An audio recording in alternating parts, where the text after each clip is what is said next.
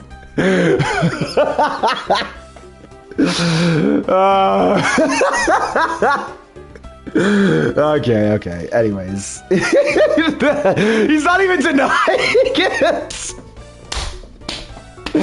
God. We were supposed to hand the dogs off to the embassy people and tell them hi. I had to pile them all to the pushcart just to move them all. Now, studio guys should have delivered those things by themselves, right, Edgy? You want to be banished to the Shadow Realm. Merrick, I banish you to the Shadow Realm. No! Alright. Sorry, where were we? Wait, did I accidentally hit the mute button? No! Okay, that's fine. Well then, I believe we should continue this game, edgy boy. Doing my Pegasus impression. Actually, now that I think about it, my one-day old-back voice does kind of sound like Pegasus. You don't know how to take a joke, edgy boy. God, this entire section has just turned into me making jokes. Okay, play the goddamn game so we can get through this. Now, studio guys should have delivered those things by themselves, right, Edgy? So, did you deliver the samurai dogs to the embassy staff as per your instructions? Hey, Edgy! Don't just ignore me in my question! Aren't you gonna stick up for me? About that. See, after the show, I went to rest on a spell in the dressing room. Because of my bad hip, you know. And there they were, the samurai dogs were just sitting on the dressing room floor.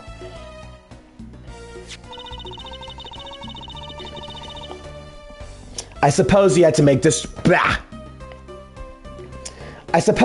make preparations for distributing them after the show. Well, if by preparation you mean by sampling them as well. Excuse me?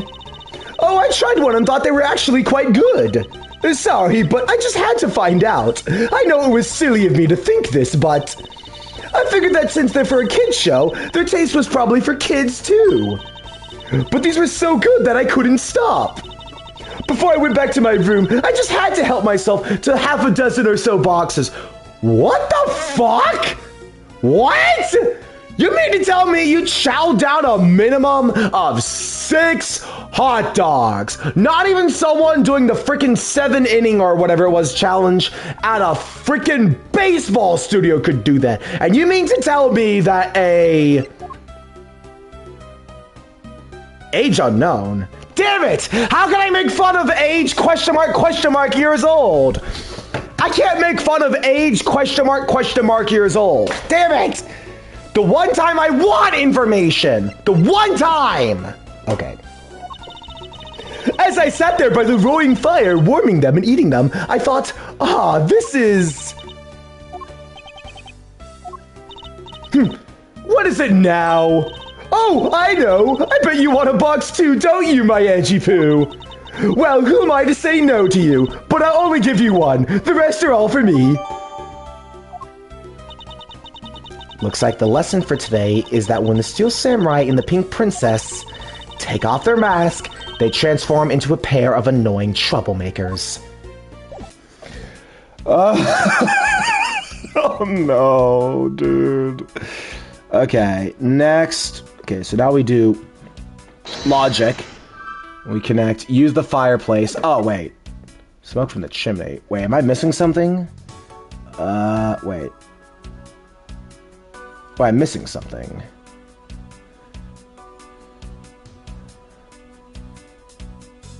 Use the fireplace. Wait, I need smoke from chimney. How do I get smoke from chimney? Talk to Larry. Oh, wait, have I not? I haven't talked to Larry yet? Wait, really? I swear I did. Larry, there are a few things I need to ask you about. Hey, how about that? I got a few things I gotta ask you too. What is it? It's like, both you and him. How is it the two of you always manage to have some cute or hot girl by your side? And Francie, what about that promise you made to me? Promise? What promise? The one where you said you'd model for my next book, Francie's Whippity Whip Trip. Yow! I made no such promise. Ever since grade school, we've had a certain saying about Larry. When something smells, it's usually the butts. One needs to look no further than this man to find the king of troublemakers. Okay. Oh god, so I hadn't. I swear I talked to him earlier and I did his dialogue. Maybe I didn't save. Whatever. As I recall, aren't you calling yourself Laurice Donum now? That's Denaxium! Or Dauxium? Dauxium?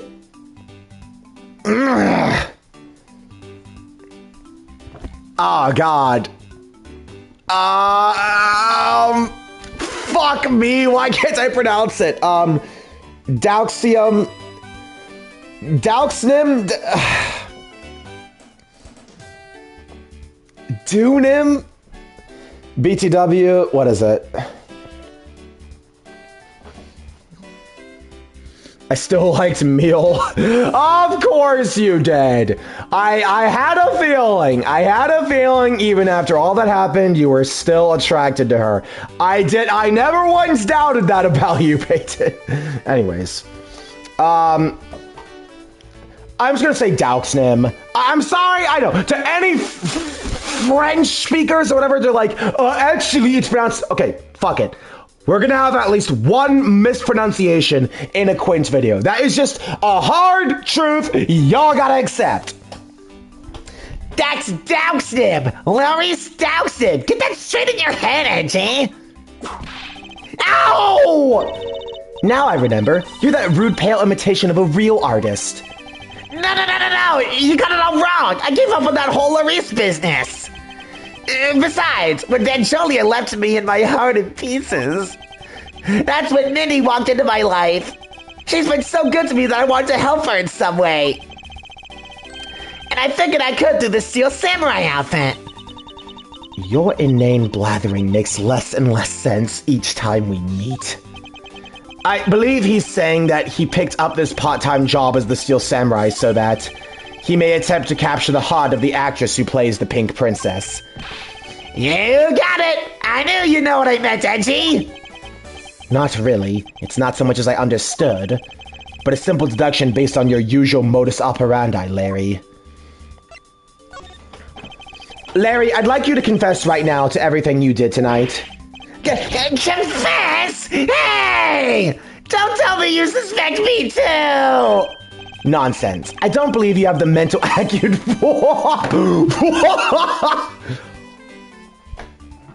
Nonsense. I don't believe you have the mental acuity needed to plan and execute a murder. However, we are talking about you here, so I find it hard to believe that nothing happened. For past experience has taught me that you always are the center of some insane event. Oh, it's so cringe! It's so cringe, man! Ah! Dude. Cringe as it is, I can't deny, part of me finds it funny. So funny because of how absurdly cringe it is that I can get some wacky, zappy, turn off your brain entertainment value from it. Only on the first time, though! Because the second, third, fourth, and this being the fifth time... Okay. Edgy! How can you be so mean, stabbing me with your words like that? Unfortunately, I don't have the time to search out a key to unlock your heart this time. So I suggest that you cooperate and tell me what you know. Okay, I get it! Just stop Francie from whipping me from behind! So, I guess you know what I did, right, Edgy? I can't even begin to imagine. However, I imagine that whatever you're up to is probably beyond my imagination. So you will tell me exactly what you did, Larry. Nope! Not yet, Edgy. It'll take more than that to loosen my lips. A lot more! Confess now. Okay, well, I was up on the roof. And why exactly were you up there? Oh, you know that wintry custom, the legendary hero? Legendary? Hero? Santa Claus! Santa Claus. I wanted to do that thing he does, so I climbed up to one of the chimneys. But when I got up there was smoke pouring out of the chimney. And? Well, I couldn't go down with the chimney with the smoke coming up, right? So I gave up. Larry, you do realize that Santa Claus does not exist, right? Of course I know! I did graduate from junior high, you know! Then you should also understand this. If Santa was real, he would be the biggest unlawful...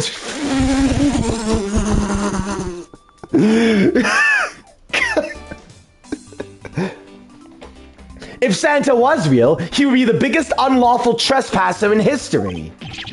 Ah, crud! It is your attempt to imitate Santa that has landed you as a prime suspect in this murder. I can't do this with a straight face. Okay, I'm gonna get water, guys. I can't do this with a straight face.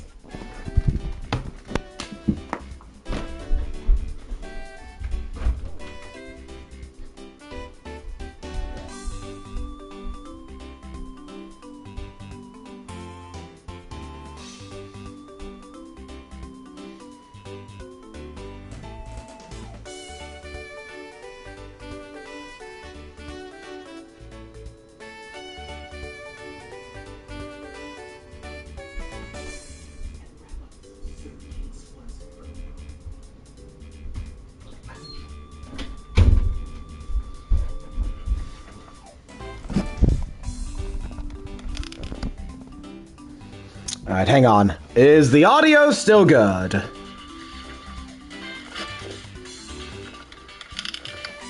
Audio good? All right, hang on. Is the audio... Okay, the audio is still good. The reason why I keep doing that, guys, is because on my headset, the mute button is right here next to the power button and the little dial here. So I'm worried every time I set it down, I accidentally bump the mute button. Okay. Anyways.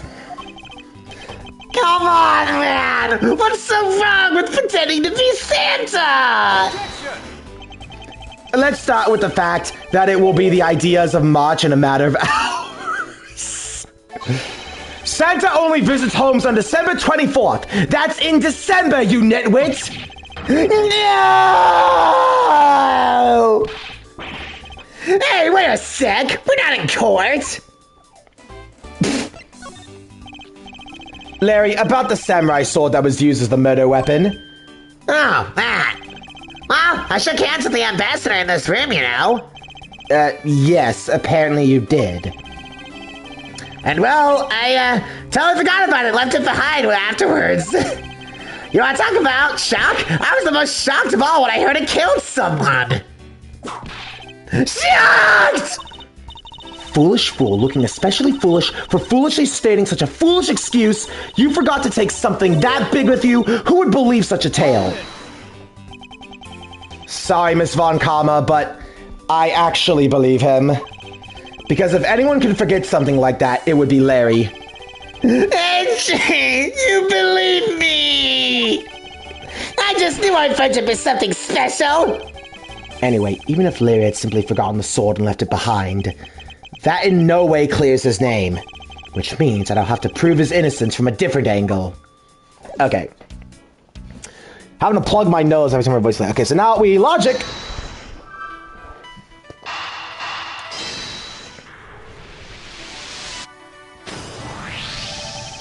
There's no trace of this room's fireplace being used. And your point is?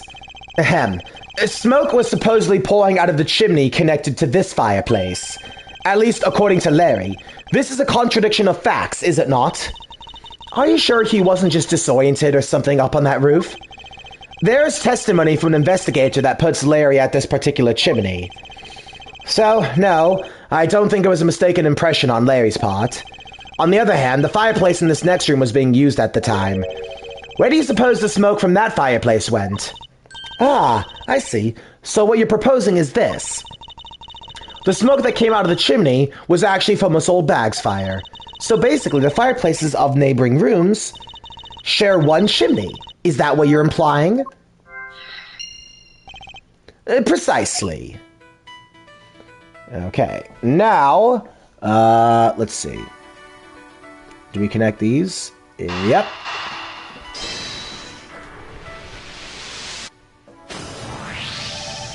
The lady's undershirt that Missile found. Die! Why are you getting all excited over holding onto her lady's undergarment? Miles Edgeworth, you uncouth sea slug! If you know the owner of said undershirt, then hurry up and return it to her already! You have it all wrong! This is evidence! And the owner of this piece of evidence was in the room next door.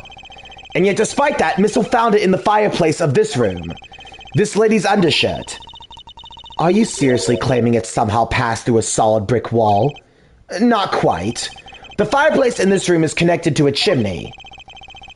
The other fireplace in the other room is also connected to the same chimney, leading us to the possibility that the two fireplaces are connected to each other. Perhaps a closer look at the fireplace is in order. There's an X on the back wall of the fireplace.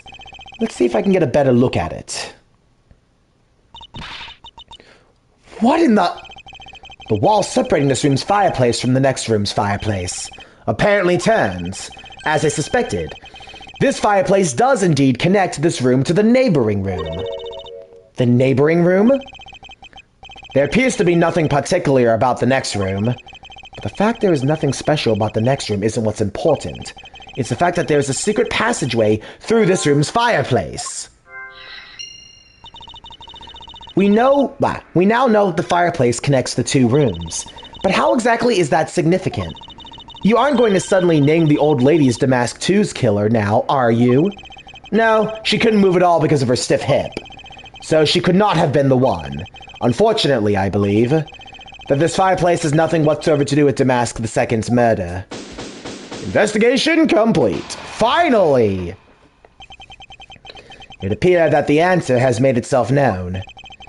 You're making quite a confident face there, Mr. Prosecutor. Bring it on! I'm ready to counter any argument you may have. Very well then. If you are prepared, I'll show you exactly where my deductions have led me. Good! I'm counting on you, Reggie! Leave it to me, Larry. My first attack will be to expose your lie for what it really is. My lie?! I know that there's still something you're keeping from the rest of us. What's wrong with you? Why is it you won't believe me no matter what I say, Angie? Curse you! I should just hurry up and die already if that's how it's gonna be. I'll confess to every murder in the whole world and then kill myself! And throw everything into mass confusion! You made some wonderful friends as a child, I see. God. Larry, I have only one thing to say to you. If you make that face at me, it's no use. A man who's ready to die is strong-willed, you know? Larry, it doesn't matter what sort of harebrained trouble you've caused. I only ask that you do not lie to me. If you cause an innocent person to be judged unfairly because of some inspid lie, I will never forgive you. Although, allow me to say that I consider you to be among the innocent in this case. And that will draw the real killer out. You can trust me on this. All right.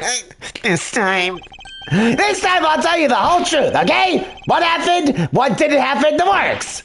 Just what happened will do. Now then, if you would please testify as to what you did upon the roof tonight. Upon the rooftop. After the show, I left the pushcart of the Rose Garden and came into the embassy. Then, they took a picture of me shaking hands with the ambassador. After that, until my next appearance, I had some free time, so I wandered around. That's when I spotted the chimney. A chimney like that is a rare thing, you know. So then, I wanted to play Santa and decided to give it a try. Larry, I thought I just finished telling you not to lie anymore. But it's kind of ultra embarrassing. And what exactly is so ultra embarrassing that you can't tell me? Nancy, man, like I said, it was embarrassing, so of course I can't just blurt it out. So you're gonna have to reason it out of me! As your superior, I command you to hurry up and expose this man's lie. I have every intention to, for I'm not about to let us waste time on such a trifling matter. Oh, finally! Ah! Okay. Press statements, and then I want to play Santa. So we press that one.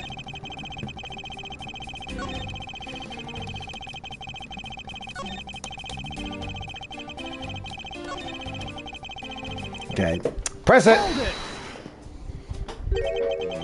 You suddenly want to play Santa?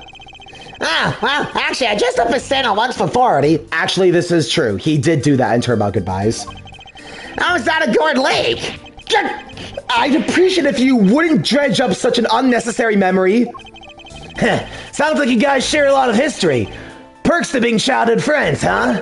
Besides, it's not a felony to dress up and play Santa, you know. Santa doesn't go around killing people after he comes down the family's chimney, after all. Actually, is it worth delving into whether or not playing Santa is a big deal? Raise it!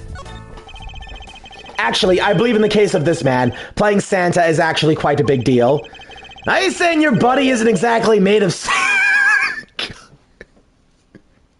Wait, did the music just stop? Okay, the audio's not broken. Okay, whatever. Are you saying your buddy isn't exactly made of Santa quality stuff? Precisely. You hit the nail on the head, Agent Lang.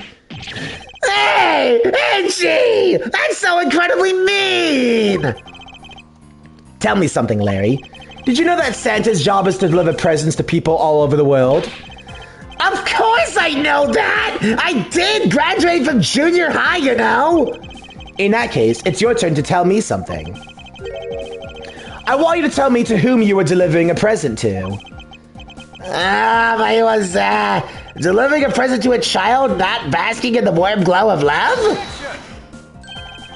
That must be the most elegant description of you I've ever heard, but a lie is still a lie. I can't read this! Okay, you guys are just gonna have to accept I can't read any of this with a straight face. He's sure know how to kick a guy when he's down, you know that? In any case, the person you wish to deliver a present unto was most certainly this. Yep. Take that! Interesting taste you have there, Mr. Suspect. Don't spread lies about me! I totally didn't want to see Miss Oldback so much that I tried to go down a chimney! Ow! I'd advise you to stop right there in your bashing of a lady. Well, I must admit that I myself hardly ever have to... No one does, Edgeworth. No one wants to run into her. However, what if you were misinformed and under the wrong impression? Then what? Define wrong impression. I simply mean that the man before you thought to enter the old lady's room without knowing one very important fact. And that fact is best summed up with this. Take that! Larry, I'd like for you to take a look at this piece of evidence. No way! But it's not really all that important, is it? It's always like this. You have to... Oh.